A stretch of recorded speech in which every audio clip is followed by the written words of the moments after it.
joy and our peace and our hope. I'm curious. I'm going to ask each one of you to ask yourself, what is my joy this morning? What joy are you aware of in your own personal realm? I'm going to share with you some of the joys I have. Number one, I am so happy and joy-filled and thankful that Mike turned on the heat this morning. Thank you, Mike. And another joy I have as I look, I see Linda and Cody and Lauren and Ellen, and I think it's Zach, is that right? And Janet Light. It's just, I'm so pleased to see folks that aren't always here, but yet they made effort and intention to come this morning in this less than beautiful morning. And I'm also filled with joy at the warmth and the beauty and the love created by this community. And so it is.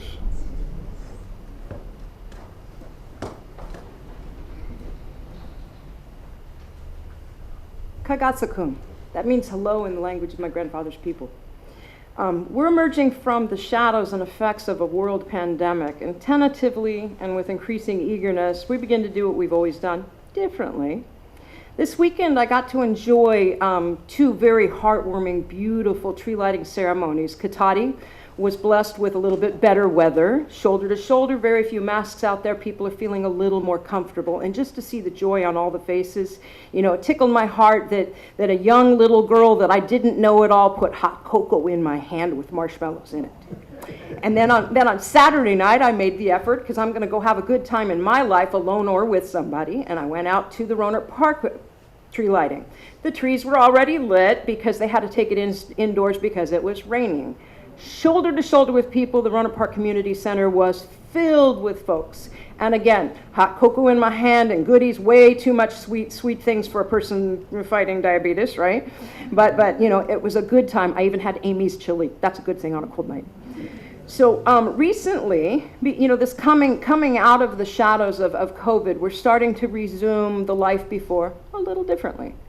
And recently, my cousins and relations held their first annual shareholders meeting of the Aleut Corporation since COVID shut us all down.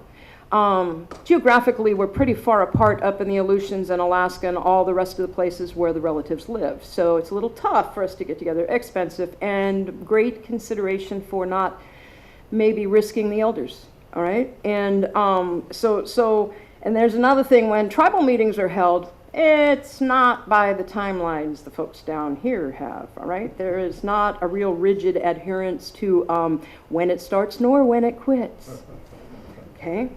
Aleut is a Russian colonial term. We refer to ourselves as Unanga. And the theme of the meeting was Anuk I Kukuk. And I'm speaking to you in a language that probably less than 200 or 300 of us speak at all. It's very precious. And that theme meant the current is changing, transitions to the future. I'll read to you a little bit that came from, you know, their documents from our shareholders meeting, but the words of the elders really held my heart. Before her story. The water is where the Unanga grew up. From those waters, we lived and thrived, evolved and survived. We watched the current's movements, knowing the churn of rough waters brings new life and opportunities. Our elders bring to life stories of foreign invasion, forced evacuations, internment camps, lost loved ones, and abandoned homes and villages. These are stories of survival, curled tight around bright sparks of vibrant, defiant life. For all the pain they carry, our elders still have grace to share. They still smile, still laugh, and still live on. The one theme carried throughout is the Unanga strength to survive no matter the elements. Now, out of this, they're trying to make a project to tell our story. Our people are a branch of the human family tree that has existed and survived for over 10,000 years. There are not many cultures in the world that are still alive. Many of them big cultures, and in my family I have other cultures and I honor their heritage as well. I'm a rich human being for those different branches, but this particular branch, 10,000 years. And you know, my lifespan's too short to be real solid on when the heck that 10,000 was. You know, I don't even think carbon dating could fix that real tight. So they're doing a project to try to put together this thing. But when they were talking about trying to complete this project, we can't talk to everyone, and COVID kept us from traveling to the Pribilofs. The Pribilofs are a cluster of islands in the middle of the Arctic Sea, way the heck up there and very disconnected. All right, so this project won't truly be complete until we make our journey to every community. Perhaps after spending thousands of years paired to the sea, there's no separating us anymore. Thank you to all who opened their homes and hearts to us.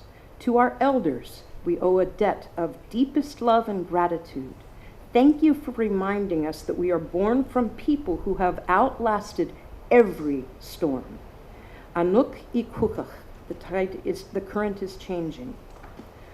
So Pat oftentimes will use words like ponder, right? And so what did this inspire in me? What they inspired me to ponder. I have a rich heritage of varied cultures, and the elders of all of our cultures had survival and our future at stake. We all have, everyone, very rich stories of where and who we came from, struggles and triumph. I really feel like location's important, you know. There's a sense of connectedness to our dirt. It's part of our heritage. So whether my heritage is that water in the Aleutians or Sonoma County where I've been born and raised, this is part of me. We carry those minerals in our bones. It's part of who we are. Okay? And so we are all who we are today because of those elders. We've been warmed by fires we didn't build, fed at meals we did not prepare and gather, grow, or prepare, sheltered and clothed in fibers and buildings our hands did not craft. Look at this, right? The efforts of many have helped us to build and thrive. Their examples mostly taught us how to be. Sometimes they gave us priceless gifts of who not to be. I celebrate and encourage us to honor the wisdom of our elders, to encourage our youth to reach their highest potentials and to raise their own bar above that highest. There's a final quote that they had in here from one of the elders. He said, I challenge my generation and the generation after me to step up and take leadership positions in your communities. Our elders won't be here forever. Time for action. And another phrase that comes from our heritage, chimney took to cooking. That means I love you.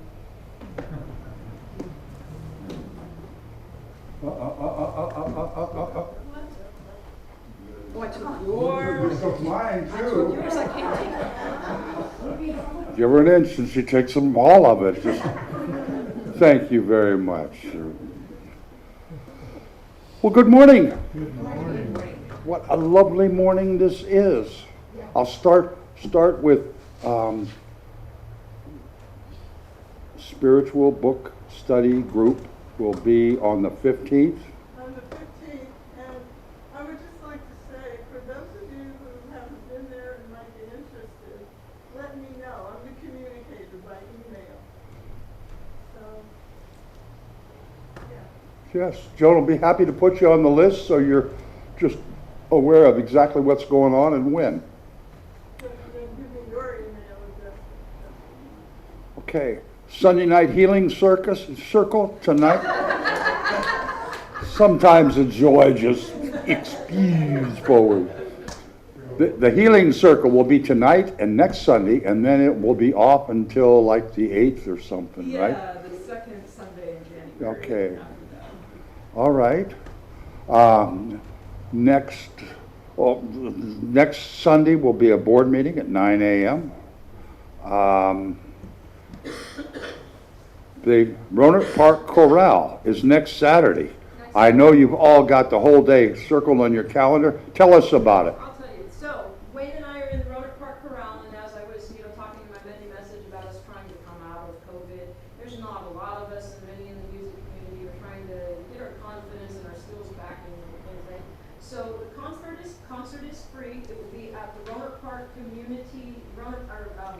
at the Burton Recreational Center. I put a flyer in the back of the room. The address is 7421 Burton Avenue. It's off of Southwest. You can Google it, but if you need directions, I'll help you out. It's at 3 o'clock in the afternoon, just like when we do community cabaret. There'll be a donation jar. If you can help us out, that's great. We are sharing our space and time with the Roanoke Park Community Band because they also are much smaller in number and trying to rejuvenate after COVID. So we look forward to seeing you then. So a whole afternoon of music and entertainment and beauty and art. Affordable. Cool. And hopefully you bring friends and maybe people who would like to join us when we move forward. Okay. Are there any other announcements? Yes, Mike. I lost one of my oldest and dearest friends this Thursday. Okay. So I just want to say two things. First of all, ask everybody to send their light and love to the family, Judy Tremolata, and to state that thank you for the joy that this place brings me, because I hesitated whether to show today because I'm kind of an emotional basket case, but I need to be here. Thank you, Okay. everybody. All right. Thank you, Mike. And may we hold love and light and strength for Mike's friend's family. Are there any other announcements? What's that? Oh, we got to think about the Christmas tree. What do you want to do? When do you want to do it? Like on the oh.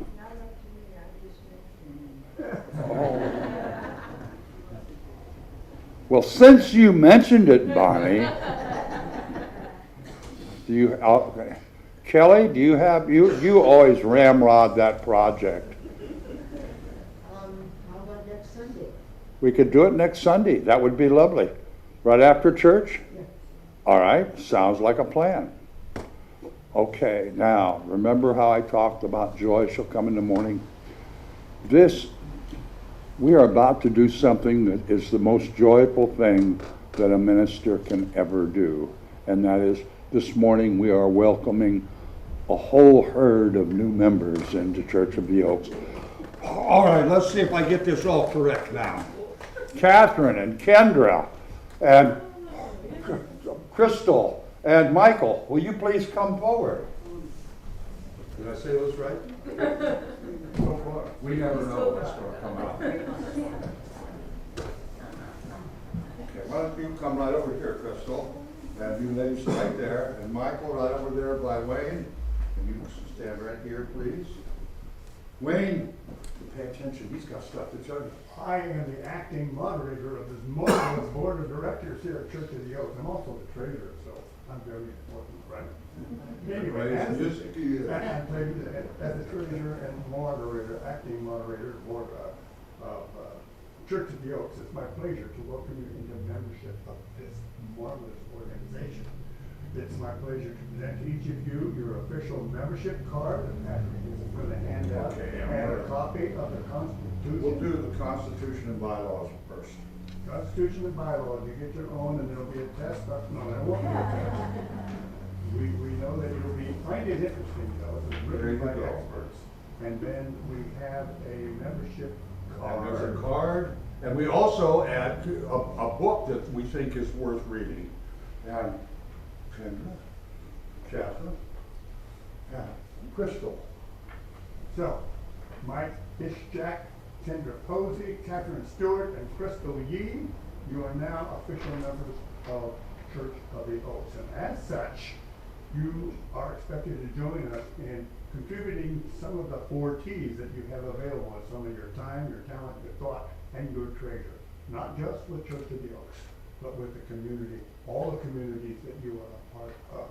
It's a very important obligation that you have. So, You're now a shareholder in this nonprofit corporation, the oldest or one of the oldest. We are the oldest still active corporation in Kentucky, There you go. 1907. We the corporation, not we Patrick and Lynn. Almost.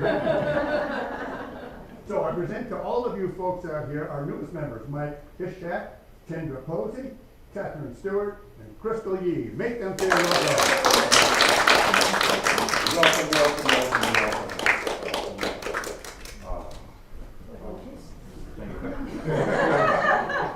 That's going to take a while to start doing all that. All right. Thank you very much. Uh-huh.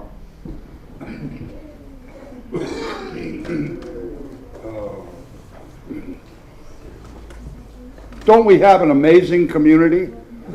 And I guess, if you really stop and think about it, Mr. Thush brought it to our attention a moment ago. Actually, Wayne, you and I could be classified as elders. Elders. Yeah, I Eldest. think eldest. Eldest of the elders. Okay, anyway. All right, are there any more announcements? And welcome, new members, welcome, welcome. That's the best thing a minister ever gets a chance to do. So, if not, then let's sing a Christmas carol, shall we? It's December, and why not? What child is this? Number 268 in the Wings of Song. Stand up, everyone. Or not, it's up to you.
Now we may greet each other in the traditional Church of the Oaks fashion, or however you feel most comfortable.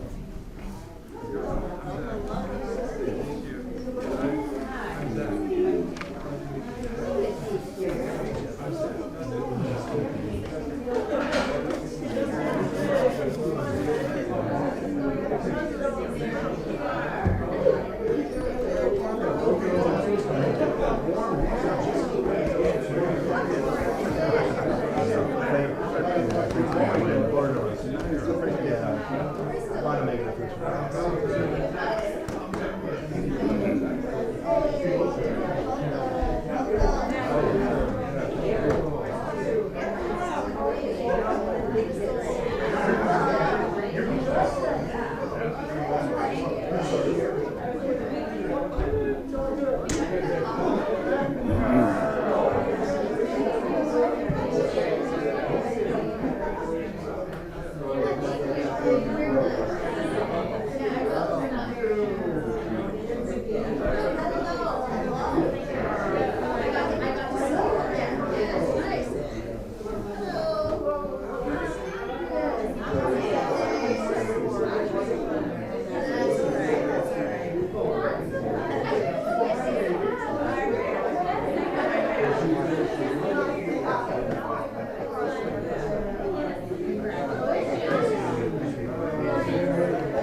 I'm having too much fun.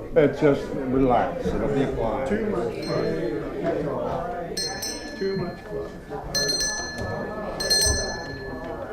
There's a shot.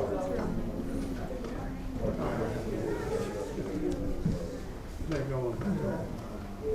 Let's see if.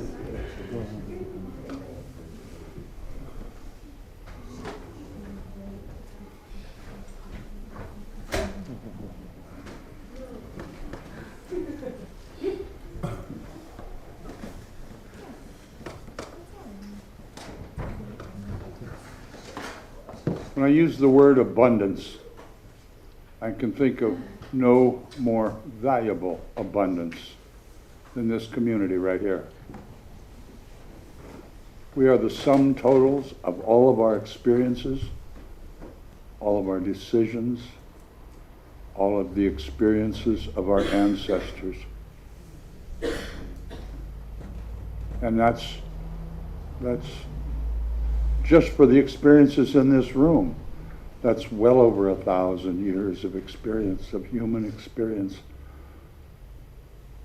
of joy, elation, suffering, pain, learning, a lot of learning, I think.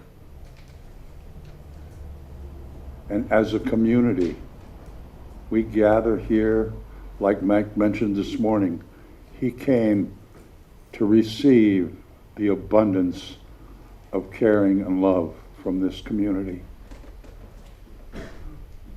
How can life experience be any more valuable, any more precious, any more sacred than that? We are so fortunate. Let's say together, read the affirmation of abundance, please.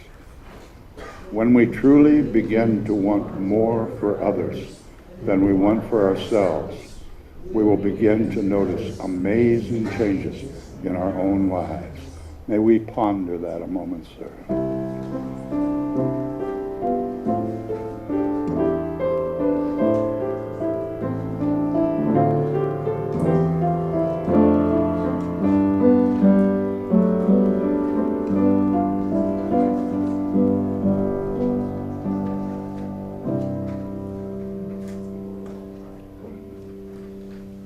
As we prepare for our practice this morning, let's sing together one of Vivian's favorite contemplative songs, I Clothe Myself Safely Round, number 66 in the wings.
Good morning.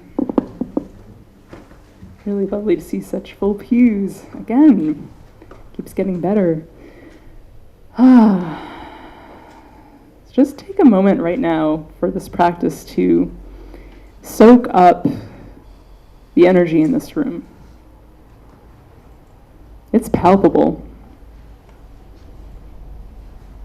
And it's very much capable of soaking in. You get this image is almost like a sponge of love that you squeeze just as much as you want and you get more and more love, and it keeps filling up there when you need it. For today's practice, I had thought to bring in masculine and feminine energies that we both always have, for the purpose of balance, and we can still do that too. So let's just take a moment to picture ourselves deeply connected to the earth by a beam of golden light.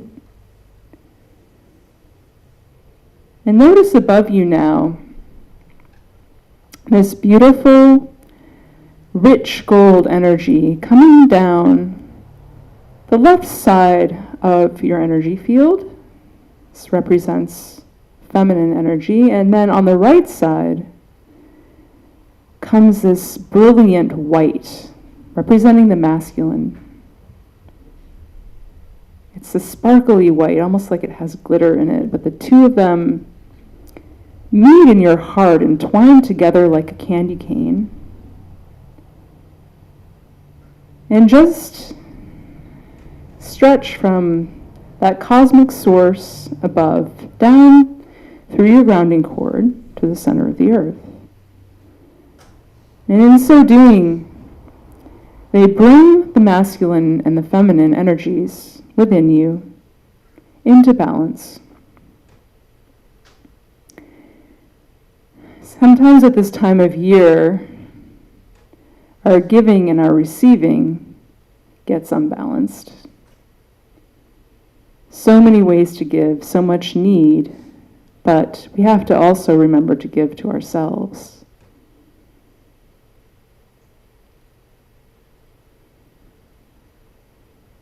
So let yourself receive now, even as you prepare to give. Let a softness envelop your heart, even as it gives rise to a steel-like strength.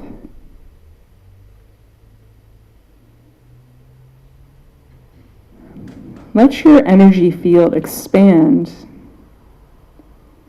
even as your mind is sharp and focused. There are many ways to balance masculine and feminine energy within you. Just let yourself become aware of what you need right now. As these beautiful beams of light continue to flow through you.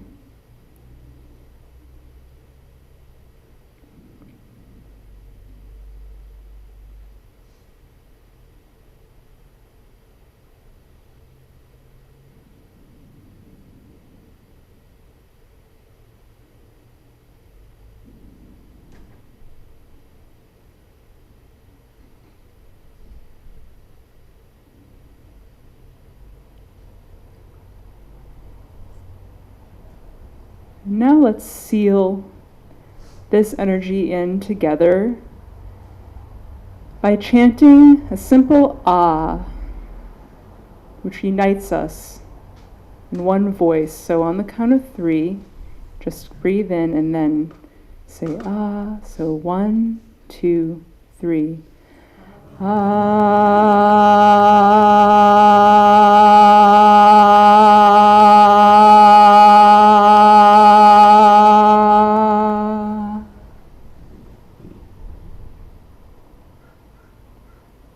And so it is.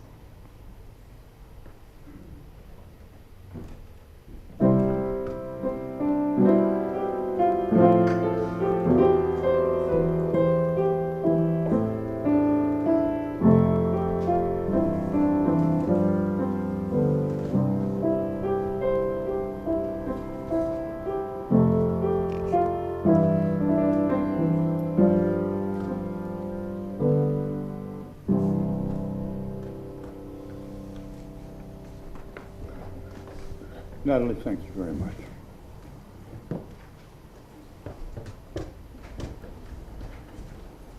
If I ask each one of you to write down your definition or interpretation of community, I think that would be a very interesting read. I think we all have a different idea or ideas about what community means. I was watching something, I don't know, a few weeks ago, and I heard something that I thought was clever, as well as being profound. And this gentleman said, community is immunity. immunity against the diseases of fear and hate and inadequacy, fear of lack or lack of competence, bigotry and loneliness. And the list could go on and on.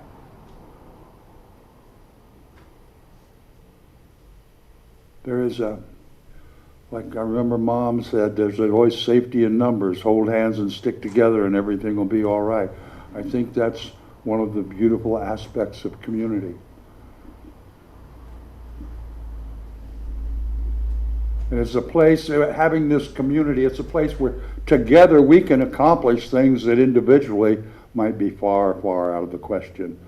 And we've seen that done, I don't know how many times here.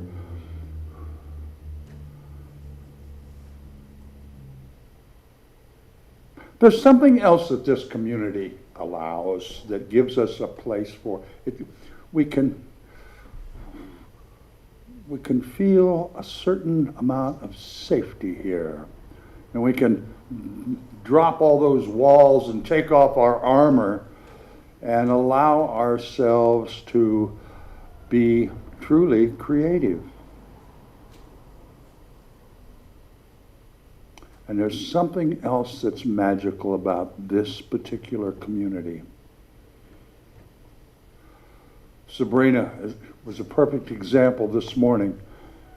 And Bruce, when he moderated the Wednesday night discussion group, it was so that everyone had an opportunity to tell their story. And if your guard is down, if your armor is off, you can actually tell your real story. And nobody will laugh unless your story is extremely humorous. But in telling our stories, it helps others to know who we are. I know when I tell my story, people can see why I'm so messed up. It's quite apparent. But about our story, when we cherish these stories that we share with each other, not only do we learn who we are, but we also have an opportunity to be aware. And you can see this in folks sometimes. When our story is in control, the next chapter and the ending of the story are already written. But when we are in control, we can write the next chapter beginning today. And maybe hearing someone else's story that went through some real hell on earth, they found a way out of that hole and got on a little bit of higher ground. Maybe we could take some advice from them so that our story, our next chapter, changes a bit.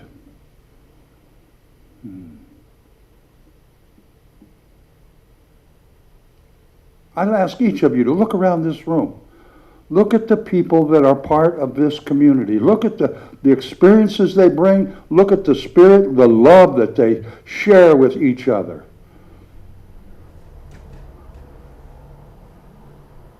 And that's all. Everyone is here to share that with each other.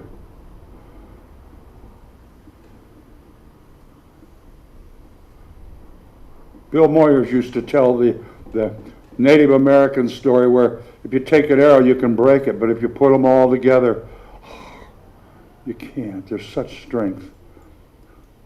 And when we share with each other the wisdom that we have learned through some wise and maybe some very unwise decisions that we've made in our lives, you never know when a young person like Ananda or Lauren might hear some tales, might hear something in our story that, oh wow, I was about to make that same mistake. I was about to make that same decision. And they shared why that didn't work out. we have the opportunity to really support each other without being called a support group. Mike came this morning because he knew he would find strength and love and understanding. And he knew that this community of his could send energy with our intention to wherever he asked us to send that energy.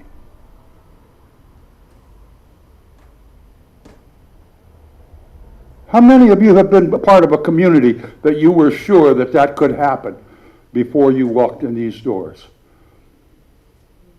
Anybody? Good. Because there are communities just like ours all over, of people caring and giving and loving and sharing their stories and sharing their wisdom and sharing their hurts and their pains and their suffering. Doesn't mean everything's going to be beautiful from now on. It's life. It's not supposed to be beautiful from now on. We're supposed to learn. We're supposed to have some pain. We're supposed to have some joy. And if we want to have happiness, that's a choice. And when you look around this room, this is your team. How can you feel anything but joy and feel full, having an abundance that you can't put a price on?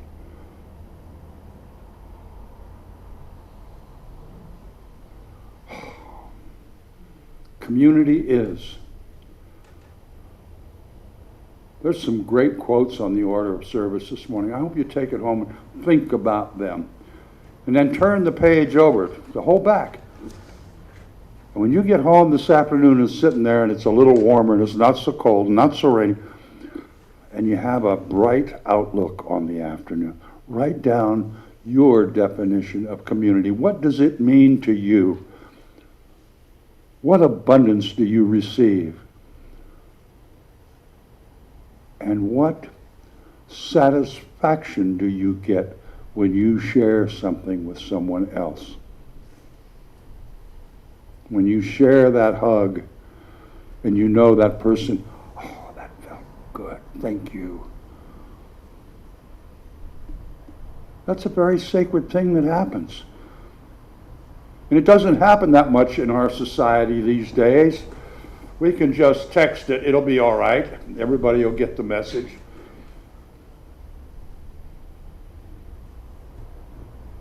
Technology has great wonders to share with us and to make our lives maybe easier. But there is nothing greater than sharing the wisdom that we have learned and the wisdom that has been passed down to us by our ancestors, our families.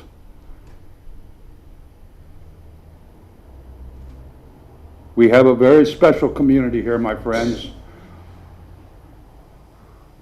I realized that in a very, very short amount of time.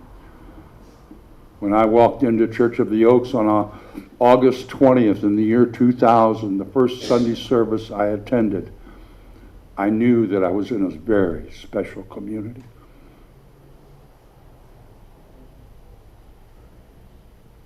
I'd been to a lot of churches. I was supposed to be a Methodist minister, and I couldn't buy the dogma, couldn't buy their anyway. But I hadn't been, when I walked in here in 2000, I had not been in a church for over 25 years. And I walked in here just because I'd heard the minister had married me 2 days prior to that, and I heard things that I had never heard before, so I came to church, and then when I walked in the door, I felt the energy of this community. And it's continued to grow and have value in my life for 22 years. in these last several years, you could say this has been my life. And I'm so pleased to be a part of such a rich heritage, a rich tradition filled with decades of experiences. The first service held in this building, I gotta do math now, it was like 117 years ago or 115 years ago. It was the first Sunday in December in 2007. 1907. Or 1907, yes. Thank you, correct me. Yes. It can be quite a circus here if you watch. 1907, that'd be what, 115 years ago? 115 years ago today, that bell rang for the first time. And a community began in these walls. And that history of 115 years of people coming together, living through the wars and the depressions and the earthquakes and the fires and the marriages and the births and the deaths and the divorces. And here we are, a very special community. There's acceptance. There's non-judgment.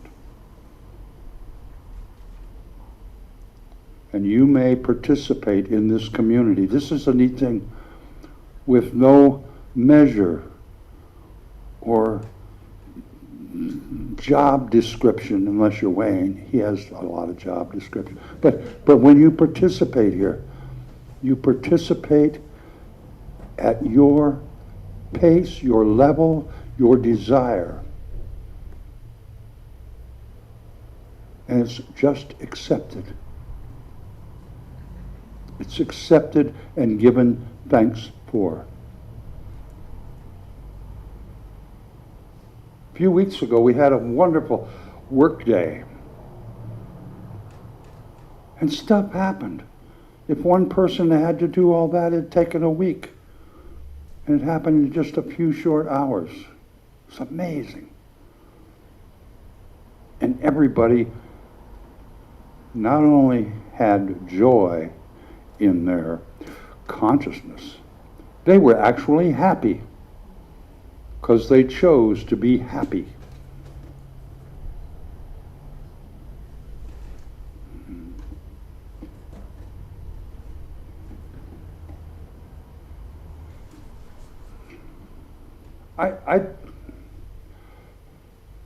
I hope that each one of you, when you get home, actually do write down what this community means to you. And if you want, next week, there's a suggestion box and a comments box, a little black box sitting on the table in the foyer. Don't sign it. Just put it in the box.